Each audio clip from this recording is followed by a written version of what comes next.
Lo publicado por Los Angeles Times, por Steve Fisher, golpea donde más duele, sin duda. En la credibilidad de un movimiento político, hablo de Morena, que se vendió a los electores como reserva moral del país y que vuelve a aparecer envuelto por el tufo de la complicidad. ¿Cómo ha sido hasta ahora la defensa del régimen ante estos embates? Con uno, Alejandra Cuyen, la maestra ultra informada, más ultra informada de la tele, está aquí para comentar como siempre pues como son las cosas, ¿no? Vaya lodazal, tiradero. Vaya lodazal, mi querido Pepe. Mira, creo que lo de los gobernadores va a caer por su propio peso. Es decir, es muy fácil salir a decir yo por qué se las voy a enseñar y yo por qué voy a ir a Estados Unidos. Pues si tratan de ir, vamos a saber si realmente sus visas están vigentes o no.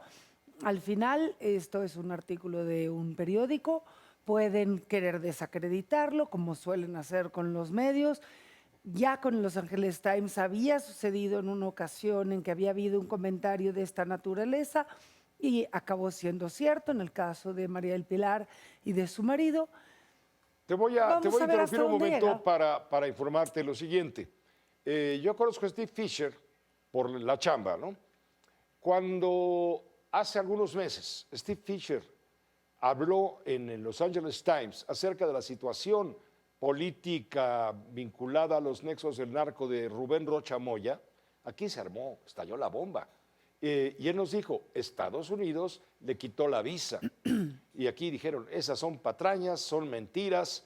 Pues resulta que a los 3 días le habían quitado la visa y lo habían señalado como uno de los patrones del crimen organizado en el estado de Sinaloa. Es decir, Steve Fisher no es un periodista, con esto quiero decir que no es un periodista Cualquiera. cualquiera. Es alguien profesional que no trabaja para Los Angeles Times, sino está asociado con Los Angeles Times para cuando tiene asuntos como este tan delicados poderlos publicar. Pero sumaría a tu comentario la calidad de periódico, no es cualquier pasquín, diría el expresidente López Obrador. Se trata de uno de los periódicos más serios de Estados Unidos y más cuidados en términos de la calidad de la información, tanto de sus notas como de sus editoriales. Entonces, insisto, esto va a caer por su propio peso en caso de ser cierto, pero tiene un elemento adicional, Pepe, que yo, en el caso de los gobernadores, lo que resaltaría, ya no nos va a sorprender que 2 gobernadores se queden sin visa, pero Durazo es el presidente del Consejo Nacional de Morena. Entonces, ya es un rol adicional dentro del partido, un rol fundamental cuando estás a punto de hacer la selección de candidatos, no solo para el Congreso, sino para las 17 gobernaturas.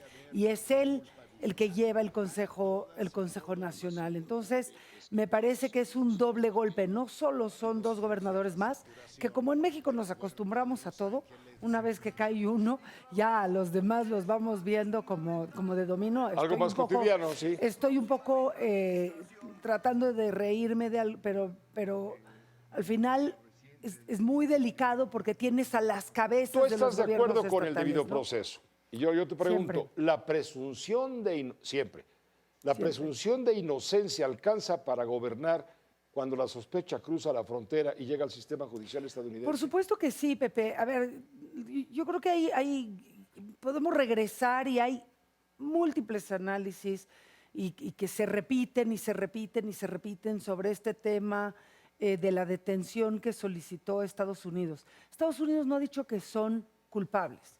Estados Unidos dice que hay Están indicios investigando. y que están averiguando. Y lo único que pidió es que durante 60 días se detuviera a estos 10 individuos, incluido el exgobernador, bueno, gobernador con licencia Rocha Moya, nada más para que no se fueran a escapar. No pidió que se extraditaran, no todavía. Pidió que se les detuviera Con para fines poder de extradición. investigar. Sí, pero no es para que los extraditen todavía. Si ellos logran reunir las pruebas, entonces dentro de 60 días, a partir del momento en que los detengan, Bueno, pero ahí está vendrá la jueza, la solicitud, ¿no? la jueza de la Corte Sur Federal de Nueva York, cuando recibe en una audiencia de 15 minutos al general Gerardo Mérida Sánchez, quien fue secretario de Seguridad Pública del gobernador Rocha Moya, etcétera. Cuando lo recibe en audiencia y le pregunta algunas cosas, duró 15 minutos, ella cuando la entrevista a la prensa dice, no, hombre, este señor tiene abundante. Olas. Tengo olas de evidencia, dijo. Olas de evidencia. Dijo la jueza. A ver. Es el único que está allá, ¿eh? No, sí, porque el de finanzas no aparece. El de finanzas. El secretario de finanzas no aparece. Pero a ver. Ni tampoco el otro. Pero a ver, pues nosotros los mexicanos, pues no tenemos olas de evidencia, pues no queremos investigar. ¿Tú sabes si la Fiscalía General de la República o el señor García Harfuch está haciendo alguna investigación? Porque hasta ahorita no se habla de eso. Por ahí lo citaron, vino, dijeron que estaba todo Pero en se habla orden. de injerencia No y pasa se habla, nada. y hasta López Obrador le entra. No, aquí siempre es nada más negar y lo más fácil es echarle la culpa a los de afuera. Pero no hay hasta ahorita ni una sola señal de parte del gobierno mexicano de que se vaya a buscar revisar, aunque sea estos expedientes en territorio ¿Pero qué nacional. significado y Estados tiene, Unidos no va a ceder. ¿Tiene para ti? ¿Qué significado tiene para ti el hecho de que Andrés Manuel López Obrador ha mandado una carta de respaldo a la presidenta Sheinbaum cuando dijo hace meses que dejó de ser presidente, hace más de un año, cuando dijo yo volveré solo cuando la patria esté en peligro? Ahora sí que cuando la patria me lo reclame. Yo, por supuesto, veo a López Obrador percibiendo a la patria, por no decir al pueblo, alias a lo mejor a sus muy cercanos, en peligro. Y hay, fíjate, en las interpretaciones, en las discusiones que ha habido en la última hora desde que mandó esta carta, algunos elementos interesantes que vale la pena destacar. Uno, la manera como se refiere al equipo de Trump. Y dos, a Donald Trump mismo, ¿no? Lo trata como alguien incapaz de tomar decisiones y que está siendo manipulado por terceros. ¿Te suena conocido? Es un poco lo que se viene diciendo. A cada rato se dicen esas cosas en México. Pero sacar el caso Cienfuegos, decir que cuando Donald Trump le preguntó a él si debía nombrar narcoterroristas a los cárteles, era conveniente y él dijo no, porque eso puede generar seria inestabilidad. Y de ahí se va con el caso Cienfuegos, que algunos están interpretando como un mensaje al ejército y como una amenaza directa contra el ejército mexicano, para que el ejército mexicano pudiera, digamos, estar alerta y por ende responder en caso de considerarlo necesario. Y luego la segunda, esta especie de alerta a los 40 millones de mexicanos o norteamericanos con ascendencia mexicana que hoy viven en Estados Unidos y que eventualmente tendrían que salir a votar en contra de Donald Trump.